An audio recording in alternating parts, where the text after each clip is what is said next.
A paz do Senhor Jesus, estamos iniciando mais um Instantes Finais, a sua aula de escatologia no seu lar. Eu quero agradecer por sua audiência, a você que diariamente assiste ao nosso programa, a você que tem orado por nós, que também tem divulgado os Instantes Finais aos seus familiares, amigos, nas suas redes sociais.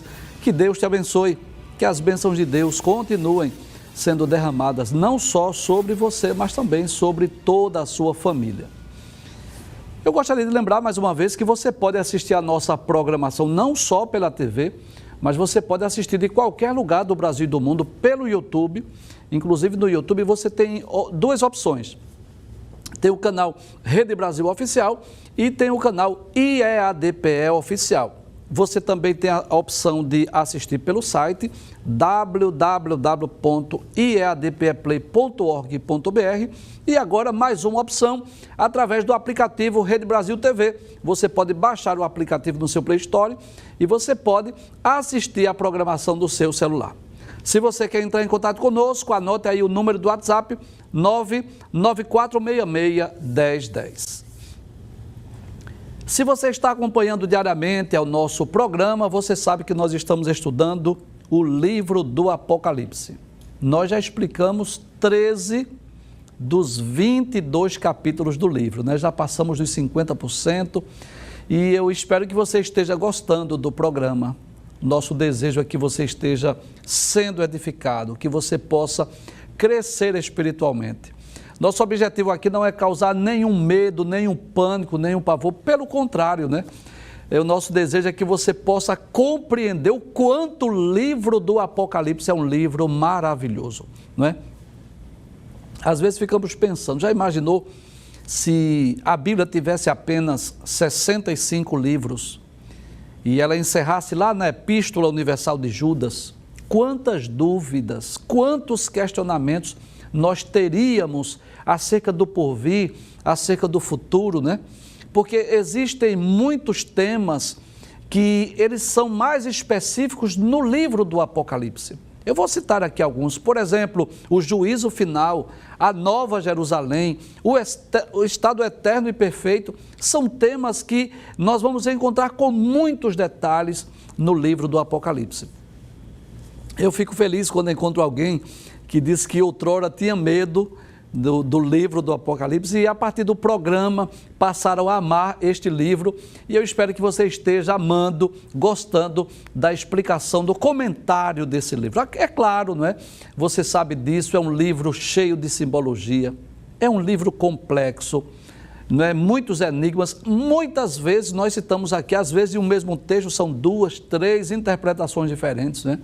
Mas, mesmo com essa dificuldade, o nosso desejo é que você que já é cristão, que você possa crescer espiritualmente. Se você ainda não é evangélico, o nosso desejo é que você possa receber Jesus como seu Salvador pessoal. Vamos rever mais uma vez aquela tela que traz aquele panorama do livro do Apocalipse? Isso, muito bem. Mais uma vez eu parabenizo a equipe de artes, essa imagem belíssima que você não vai encontrar em lugar nenhum, né? É específica aqui dos Instantes Finais. Então, para você ter uma ideia do que nós já estudamos, né? Dos 22 capítulos, nós já estudamos 13. Vamos recapitular? Capítulo 1 foi aquela visão do Cristo ressurreto que aparece a João lá na ilha de Patmos. Capítulos 2 e 3 são as 7 cartas enviadas às igrejas da Ásia. Capítulo 4, que é um dos capítulos mais maravilhosos, que é a visão do trono da majestade. Como eu amo esse capítulo. O capítulo 5 é a visão do livro selado com 7 selos. Capítulo 6 começa a abertura dos 6 primeiros selos, onde aparecem aí aqueles 4 cavalos. É o início do período da grande tribulação.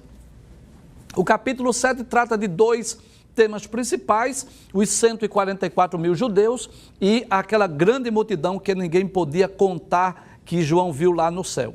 No capítulo 8, nós vamos perceber que a abertura do 7º selo e aparece já os 7 anjos com as 7 trombetas, sendo que no capítulo 8 apenas registra-se as 4 primeiras trombetas, ou o que vai acontecer na terra quando os primeiros 4 anjos tocarem as trombetas.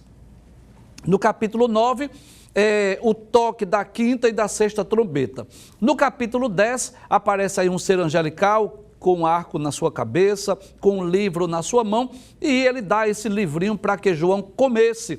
E ele diz que João vai profetizar ainda para muitas nações. No capítulo 11, nós vamos ver dois temas principais, que é a sétima trombeta. Conta comigo aí. Observe que lá no capítulo 8 foram 4, capítulo 9 foram 2, então a sétima trombeta, o registro está onde? No capítulo de número 11. E aparece aí essas duas testemunhas, esses dois homens, dois servos de Deus que Deus vai levantar no futuro. No capítulo 12, eu também gosto muito desse capítulo, apesar de ser complexo, porque o capítulo 12 trata de eventos passados e de eventos futuros, mas nós estudamos aí esse capítulo que fala sobre essa mulher vestida de sol, com a lua debaixo dos pés e este grande dragão vermelho. E o último capítulo que nós estudamos foi exatamente o capítulo de número 13. Pode trazer a tela, por gentileza? E se for possível, pronto, deixa assim, por favor.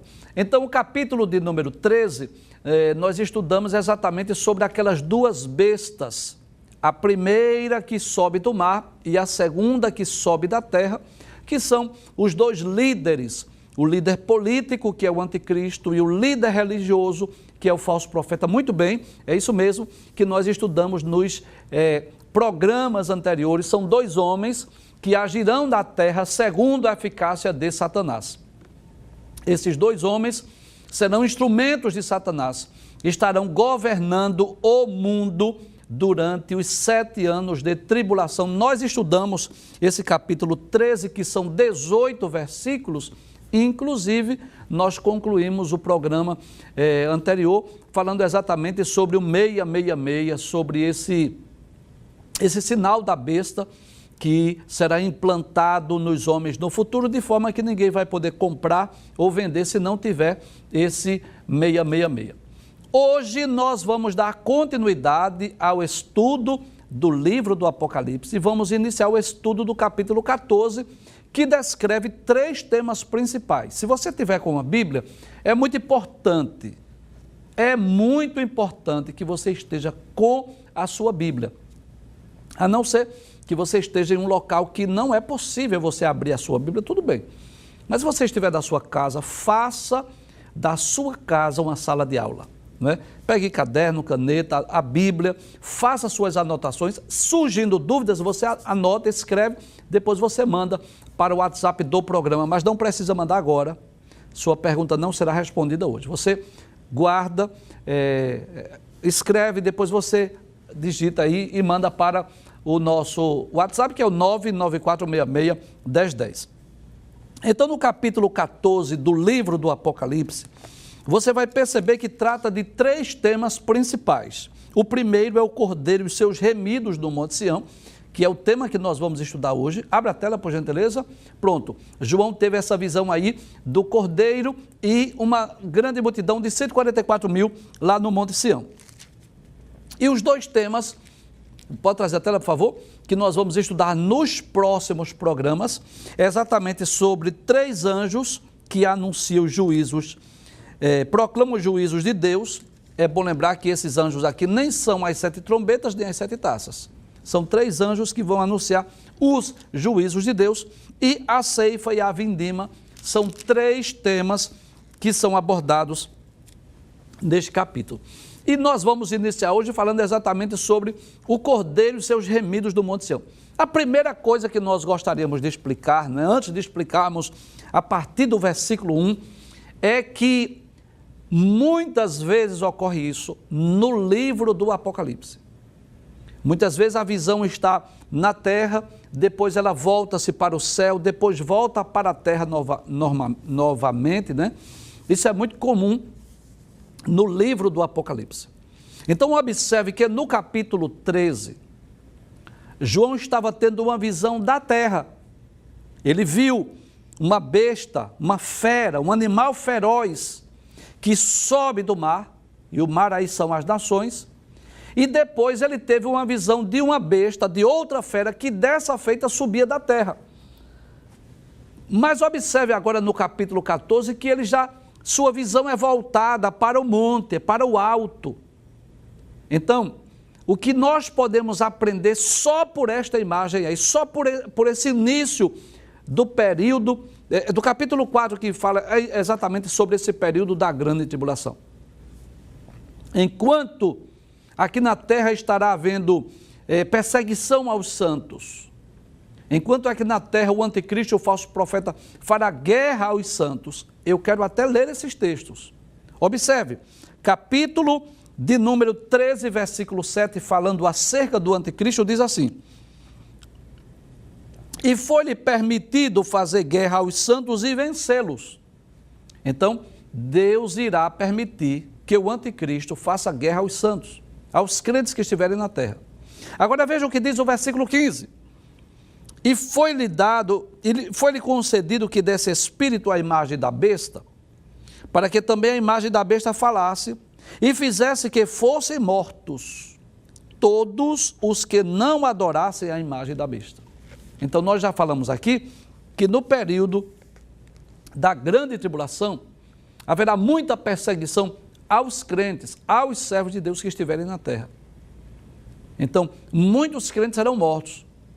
E é interessante que agora João tem uma visão do capítulo 14, onde aparece o Cordeiro, e claro, o Cordeiro é Jesus, e com Jesus estavam ali os 144 mil judeus. Nós vamos explicar esse texto hoje, se Deus permitir, dos versículos 1 até o versículo de número 5. Vejamos o que diz a palavra de Deus no versículo 1 do capítulo 14 do livro do Apocalipse.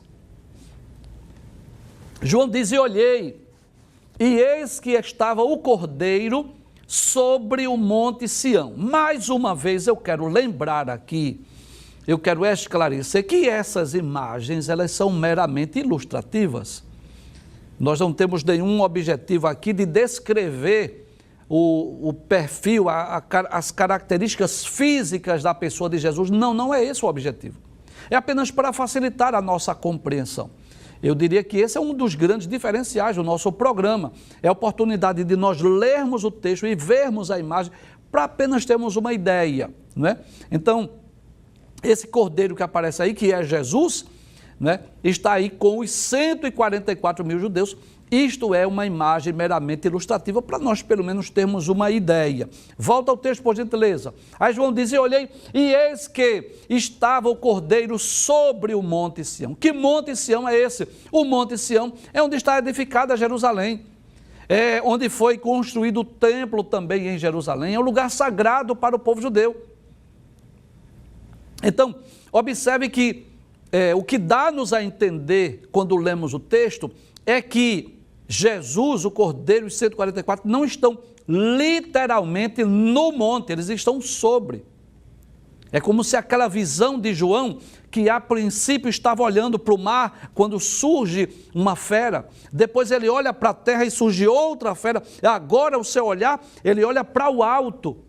E ele reconhece ali, embora João estivesse na ilha de Patmos, mas ele reconhece aquele monte Sião, e acima do monte, sobre o monte, estava quem? O Cordeiro e os 144 mil judeus. Vamos voltar para o texto, para ver o que o texto diz. Aí ele diz: e olhei, e eis que estava o Cordeiro sobre o monte Sião, e com ele 144 mil, que em sua testa tinham escrito o nome dele e o de seu pai.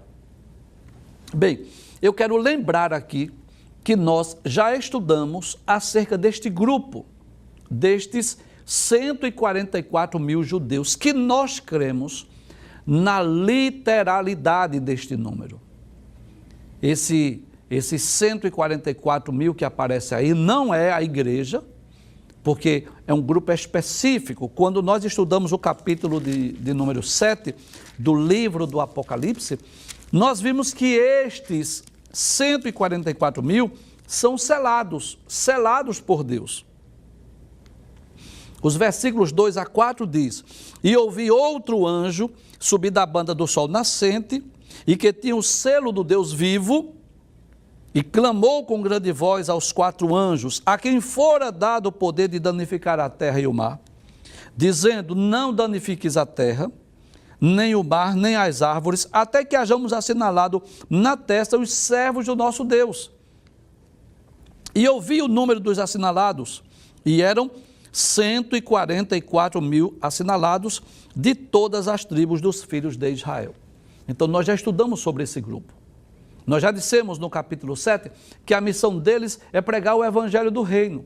São os pregadores do evangelho durante o período tribulacional. Mas no capítulo 14, nós vamos perceber que eles já não estão mais na terra. É como se eles já tivessem cumprido a sua missão.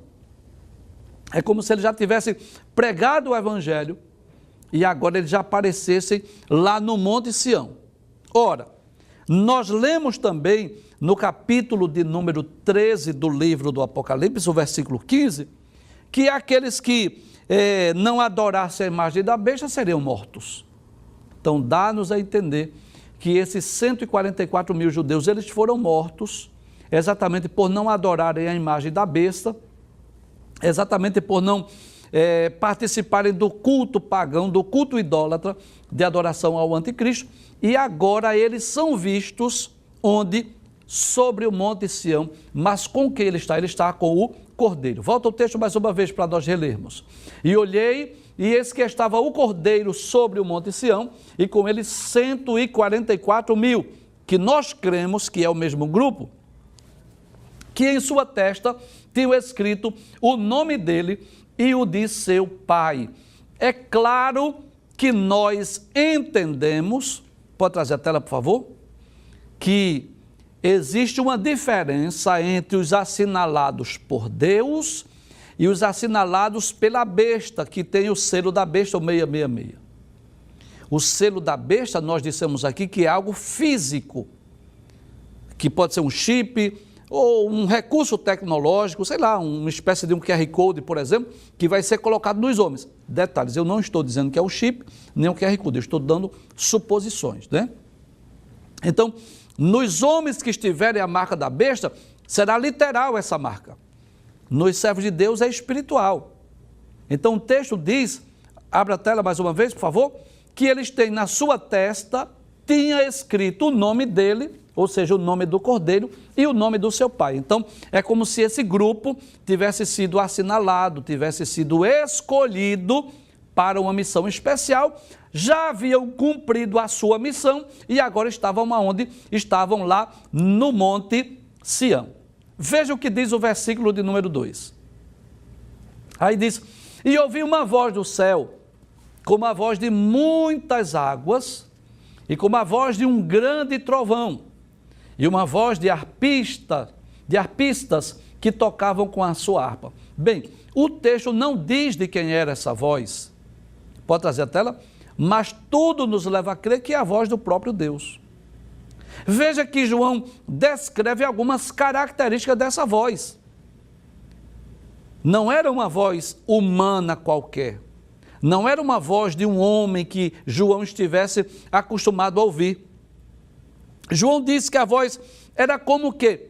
De muitas águas, como barulho, né? Uma torrente de águas, vamos dizer assim, como que vamos dizer assim, uma espécie de uma cachoeira, ou como a voz de um grande trovão, barulho de um trovão, ou uma voz de arpistas que tocam com a sua harpa. Aí, o que significa isso, professor? Isso fala do poder, da autoridade dessa voz. Então, é uma voz que não é uma voz humana, não é uma voz que nós estamos acostumados a ouvi-la. Tudo leva a crer que é a voz do próprio Deus. E o que é que essa voz diz, não é? Então, João, ao ouvir esta voz, ao ouvir este barulho, que barulho é esse? Que voz é essa?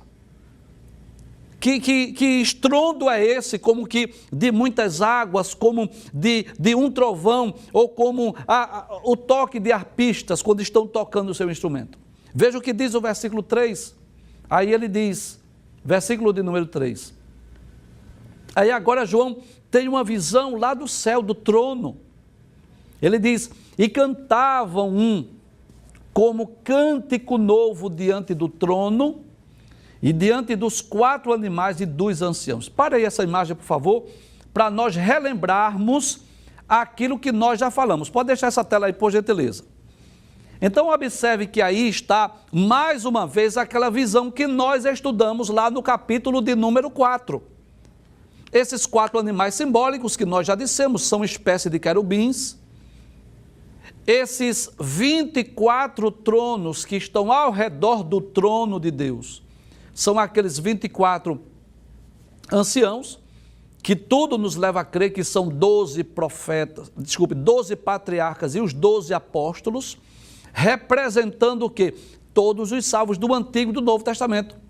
E observe que aparece aí essa grande multidão, que são quem? Os 144 mil. Por gentileza, permaneça essa tela aí que nós vamos explicar esse texto, olhando para essa tela, porque é mais ou menos como se João estivesse tendo agora a visão do trono mais uma vez. Porque o texto diz, cantavam como cântico novo.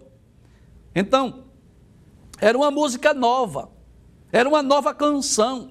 Não era nenhum daqueles cânticos que João estava acostumado a ouvir nos cultos judaicos e nem nos cultos cristãos. Não era nenhuma música aqui da terra, era um cântico novo. É como se fosse uma música, um hino, que João nunca tivesse ouvido. E João diz, cantavam como cântico novo diante do trono. Que trono é esse? É o trono de Deus. E diante dos 4 animais, quem são esses 4 animais? Esses que você vê aí, que são querubins. E dos anciãos, quem são esses anciãos? São esses que estão assentados nesses 24 tronos. E João diz assim, e ninguém podia aprender aquele cântico. É como se dissesse assim, aquele cântico, aquela música é algo específico. É como se fosse assim, um cântico para este grupo de salvos, de 144 mil. Se não, os 144 mil que foram comprados da terra. Então, o que é que nós podemos lembrar aquilo que nós já dissemos? Pode trazer a tela. Que o céu é um lugar de cânticos. O céu é um lugar de louvores. O céu é um lugar de adoração. Embora não seja só de adoração, não seja só de cânticos e de louvores, mas nós podemos entender isso. Quando lemos o Apocalipse, nós já dissemos em outros programas, no céu haverá louvores, haverá cânticos. E quem é que está cantando agora este cântico novo? São os 144 mil. É como se, vamos ilustrar, é como se houvesse um cântico, uma música, um hino que só este grupo, só estes 144 mil estavam louvando. Veja o que diz o versículo 4. Aí diz, estes são os que não estão contaminados com mulheres, porque são virgens. Estes são os que seguem o Cordeiro para onde quer que vai. Estes são os que dentre os homens foram comprados como primícias para Deus e para o Cordeiro. Passe o versículo 5, que eu vou retornar novamente ao versículo 4. Versículo 5. E na sua boca não se achou engano, porque são irrepreensíveis diante do trono de Deus. Se você perceber, existem aí 5 características deste grupo de 144 mil judeus. 5 características que João faz menção. Então, primeiro, João tem a visão dos 144 mil, lá sobre o Monte Sião. Depois, João tem essa descrição dos 144 mil e ouve-se esse hino, esse louvor, este cântico, esta adoração, no versículo de número 2 e 3, né? E agora João descreve as características destes 144 mil, ou deste grupo de 144 mil. 5 características, vamos analisar cada uma delas. A primeira, que é a mais complexa, a mais polêmica, diz assim, estes são os que não estão contaminados com mulheres, porque são virgens. Então, estive lendo, estudando várias obras, vários autores sobre esse texto. Então, os teóricos e teólogos e comentaristas do livro do Apocalipse estão divididos em 2 grupos. Há aqueles que defendem que isso seja espiritual. Eles não estão contaminados com mulheres porque não se contaminaram com heresias. Por quê? Porque no livro do Apocalipse, as heresias, os falsos ensinos são comparados com prostituição. Inclusive a grande prostituta do capítulo 17, nós vamos estudar, é uma religião. Eu vou ler aqui alguns textos bíblicos. Por exemplo, no capítulo 14, versículo 8, no mesmo capítulo, versículo 8, diz assim: e outro anjo seguiu dizendo, caiu a grande Babilônia, aquela grande cidade que a todas as nações deu a beber do vinho da ira da sua prostituição. E essa prostituição aqui, ela não é física, ela não é literal, ela é espiritual. Ou seja, na Bíblia Sagrada, e principalmente no livro do Apocalipse, muitas vezes o envolvimento com heresias, com outras religiões, é considerado uma espécie de um adultério. Eu vou ler outros textos, capítulo 17, versículos 2 e 4. Nós vamos estudar esse texto mais adiante. Diz assim, eu vou ler o versículo 1 e 2 para ficar mais fácil a compreensão. E veio um dos 7 anjos que tinham as 7 taças e falou comigo dizendo, vem, mostrar-te-ei a condenação da grande prostituta que está sentada sobre muitas águas. Versículo 2, com a qual se prostituíram os reis da terra, e os que habitam na terra se embebedaram com o vinho da sua prostituição. Então essa prostituição aqui fala de uma religião, do ensino herético, do ensino antibíblico que ela ensinou. Versículo de número 4 diz, e a mulher estava vestida de púrpura e de escarlata, adornada com ouro e pedras preciosas e pérolas, e tinha na mão um cálice de ouro cheio das abominações e das imundícias da sua prostituição. Então, essa prostituição aqui fala exatamente de heresias, de falsos ensinos. O que é uma heresia? É um ensino contrário às Sagradas Escrituras. Voltemos ao texto então. Então o texto diz que os 144 mil não estão contaminados com mulheres porque são virgens. Aí, como nós estávamos dizendo, pode trazer a tela, alguns teóricos e alguns teólogos, comentaristas do Apocalipse, dizem que essa prostituição aí, ela é espiritual. Então está dizendo aqui que esses 144 mil não se envolveram com as heresias, com a religião do falso profeta, com o culto à besta que estará ocorrendo na terra nesse período. Outros dizem não. O texto está claro lá, dizendo que eles são virgens. Então está falando aqui de pureza no sentido físico. E como saber? Bem, é possível que as duas interpretações estejam corretas. Nós dissemos no capítulo 7 que esses 144 mil, eles têm uma missão específica aqui na terra. Eles vão pregar o evangelho do reino. Então, pode ser que as duas coisas estejam, as duas interpretações estejam corretas.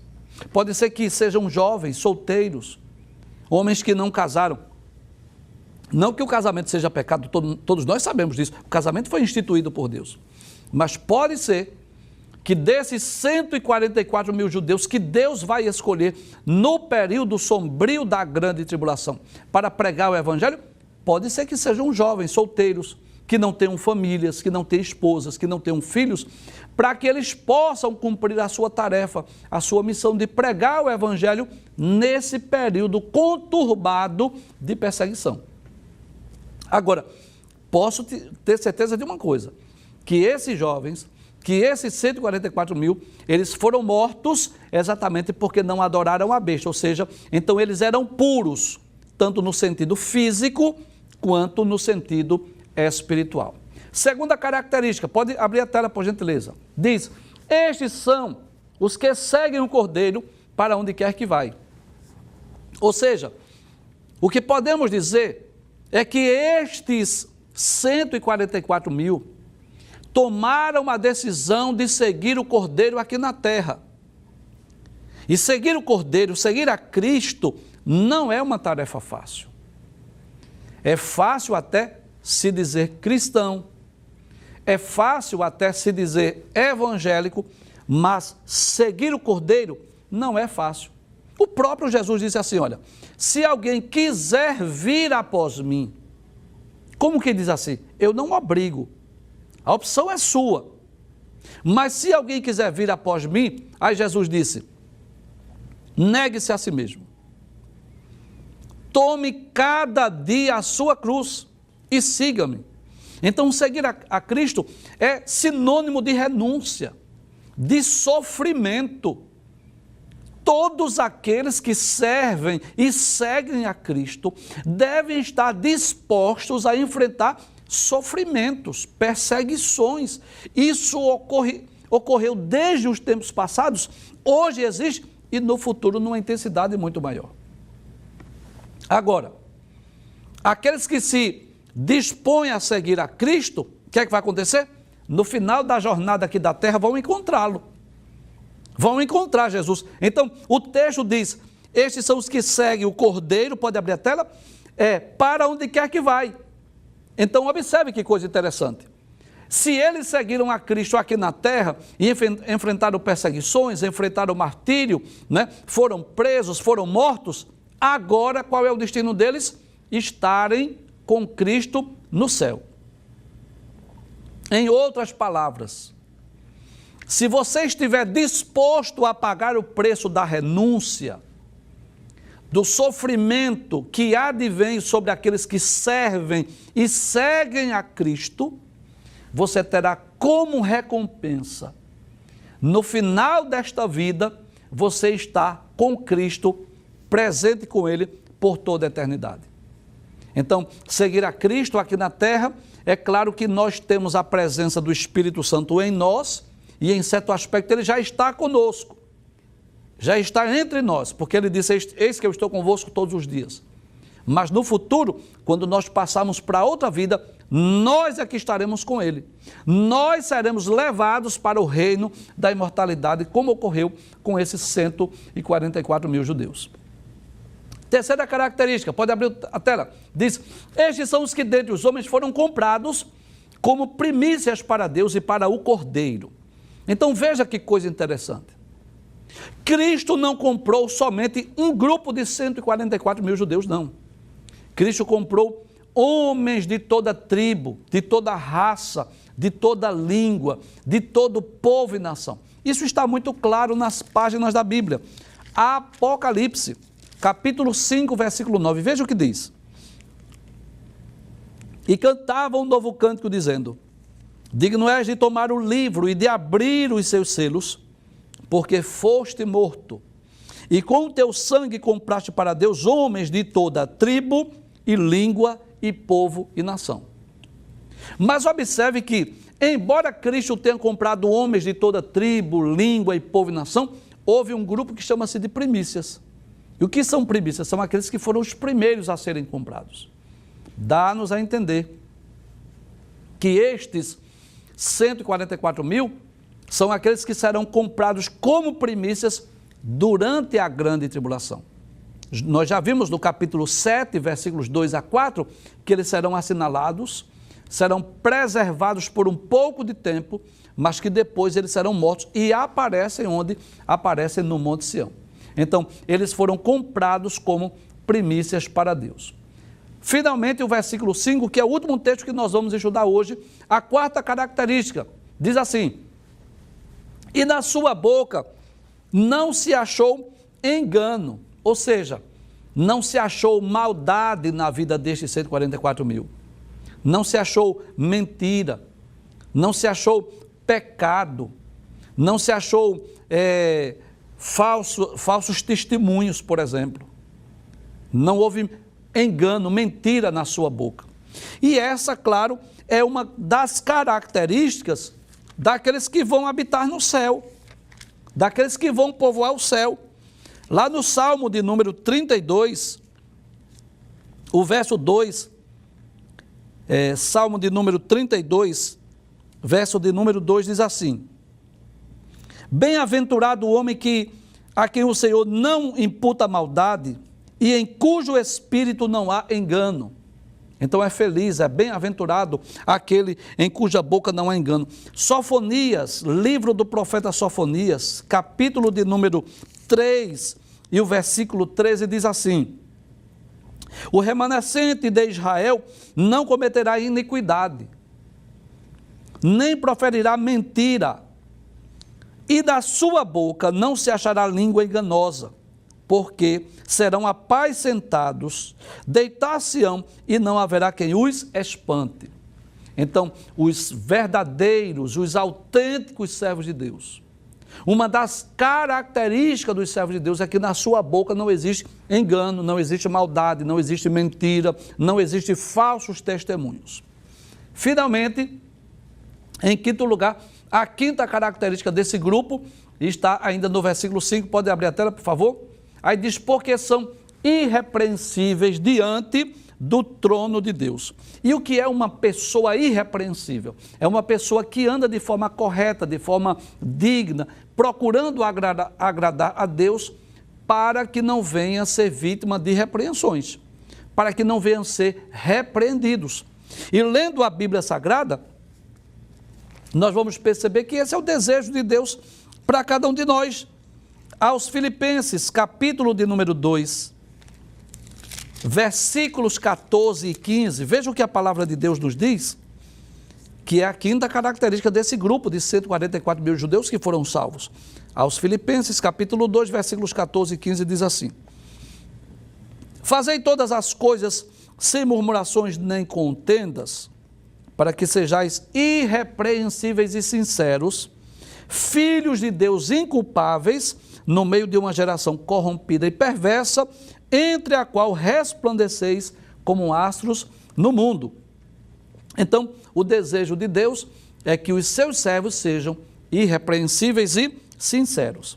E ainda na primeira epístola de Paulo aos Tessalonicenses, no capítulo de número 5, versículo de número 23, o apóstolo Paulo diz assim: e o mesmo Deus de paz vos santifique em tudo, e todo o vosso espírito e alma e corpo sejam plenamente conservados irrepreensíveis para a vinda de nosso Senhor Jesus Cristo.